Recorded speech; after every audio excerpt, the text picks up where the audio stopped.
নমস্কার স্টুডেন্ট, আজ আমরা ক্লাস 6-এর কোষের কি 21 এই লেসন থেকে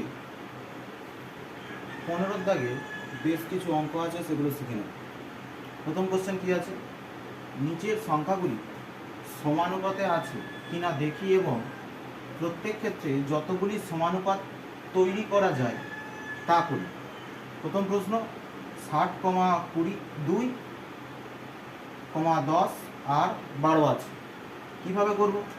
এক্ষেত্রে দেখে নিতে হবে যে কোনো দুটো সংখ্যার গুণফল যা হবে বাকি দুটো সংখ্যার গুণফলও তাই হতে হবে। যেমন ধরো 60 2 দিয়ে গুণ করব, কত হবে? 120। আর 12কে যদি 10 দিয়ে গুণ করি কত হবে? 120।